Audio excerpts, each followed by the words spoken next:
ایک بادشاہ تھا بادشاہ، اس نے خواب دیکھا کہ میں نے مسجد بنوایا ہے اور جنت میں اللہ نے مکمل ایک محل مجھے عطا فرما دیا ہے۔ سبحان اللہ۔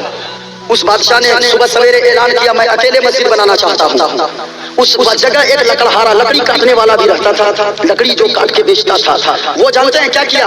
اس کے دل میں بڑا ارمان آیا، یا اللہ یہ بادشاہ ہے تو اکیلے بنا لے گا، میرا حصہ نہیں لے گا، کسی کا حصہ نہیں لے گا۔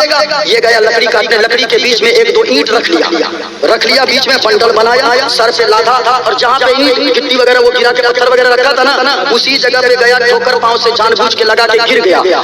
پوٹلی گری، وہ گٹھری گری، اس کے بعد گٹھری بکھر گئی، لکڑیاں وہ اینٹ جو دو گری تھی وہیں پڑی رہ گئی۔ اس نے باندھا، باندھنے کے بعد گھر گیا، بازار گیا، بیچ لیا لکڑیاں۔ بادشاہ جب دوسری رات سویا نا تو بادشاہ نے خواب میں دیکھا کہ میرا تو محل ہے ہی جنت میں، میرے سامنے ایک اور میری ہی طرح عالیشان محل بنا ہوا ہے۔ سبحان اللہ سبحان اللہ۔ ہاں جانتے ہیں، پوچھا کیوں، کس کا بنا ہے، کس کا بنا ہے؟ تو آواز آئی وہ کسی بادشاہ کا نہیں ہے، وہ کسی مالدار کا نہیں ہے، وہی لکڑی بیچنے والا کا ہے جس نے دو اینٹ تمہاری بنی ہوئی مسجد میں لگا دیا ہے۔ سبحان اللہ۔ ایک اینٹ اگر کسی نے حصہ لیا، ایسا نہیں ہے اللہ کے گھر میں کمی ہے، ایسا نہیں ہے، بلکہ ایک اینٹ ایک گٹی بھی اگر لگائے گا، ایسا نہیں اس کو ایک گٹی دے دے گا اللہ تعالیٰ وہاں قیامت میں میدان محشر میں یا جنت میں، نہیں، ایک اینٹ بھی لگائے گا حیثیت کے مطابق۔ بھائی اگر میری حیثیت 10,000 دے دیکھیے میں 10,000 دوں گا۔ کوئی اگر رکشہ چلاتا ہے اور وہ دن میں 500 روپے کماتا ہے،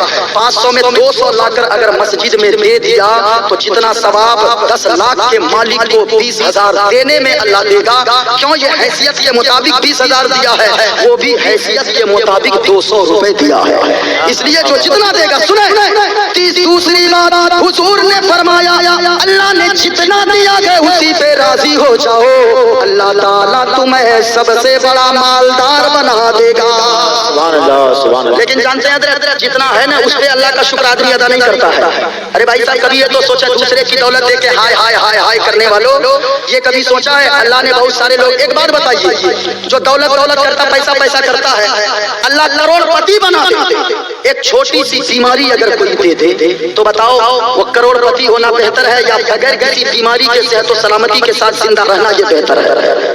ارے بولیے نا بھائی، خوب کروڑ پتی اللہ بنا دے، لیکن اگر شوگر کی بیماری دے دے، کینسر دے دے، اگر کوئی ٹی وی کی بیماری دے دے، ہارٹ کا پرابلم دے دے، تو بتائیے وہ بہتر ہے یا غریب رہ کر صحت و تندرستی کے ساتھ زندگی گزارنا یہ بہتر ہے؟ یہ بہتر ہے۔ لیکن جو کچھ ہے اس پہ اللہ کا شکر لوگ ادا نہیں کرتے۔ ہاتھ سلامت ہے، کبھی اللہ کا شکر ادا کیا کہ مالک کتنے لوگ ایسے ہاسپٹل میں جس کے دونوں ہاتھ کٹے ہیں، کبھی یہ شکر ادا کیا مالک کتنے لوگ ہاسپٹل میں ہیں جن کے دونوں پاؤں کٹے ہیں، کبھی یہ شکر ادا کیا نہیں۔ مولا روم فرماتے ہیں، مولا روم فرماتے، سنیے گا، اور مولا روم کی ایک کتاب مثنوی شریف ہے، اس کتاب کو انگریز بھی پڑھتے ہیں اور اردو میں بھی ہے، ہندی میں بھی کر دی گئی ہے، فارسی میں تو ہے ہی، انگریز بھی پڑھتے ہیں۔ مولا روم فرماتے ایک بادشاہ تھا، بادشاہ اس کا ایک وزیر تھا، وزیر سے ایک دن بادشاہ نے کہا اے بادشاہ یہ بتاؤ، ارے میرے پاس اتنی دولت ہے، رات کو سوتا ہوں بستر پہ، جب تک نیند کی گولیاں نہیں لیتا ہوں تب تک ہمیں نیند سکون کی نہیں آتی ہے، لیکن وہ غریب مزدور جو میرے یہاں نوکری کرتا ہے وہ جہاں سوتا ہے کراٹے کی نیند لیتا ہے،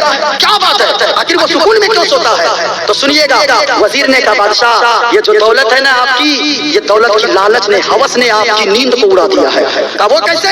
کہا کہ بلائیے ایک جو نوکر ہے نا اس کو بلائیے، بلایا ایک گیٹ مین کو، ادھر آؤ۔ کہا بادشاہ ایسا کیجئے ان کو 100 سونا کا سکہ انعام میں دیجئے۔ بادشاہ کا حکم ہوا، اندر گیا، بولتا جاؤ دے دو، نوکر کو بلایا، وزیر اندر گیا، 100 سونا کا سکہ لایا، 100 سونا کے سکہ میں سے ایک سکہ نکال کے اپنی جیب میں رکھ لیا، 99 سونے کا سکہ 100 کہہ کے اس نوکر کو دے دیا جو گیٹ مین تھا، اس کو دے دیا۔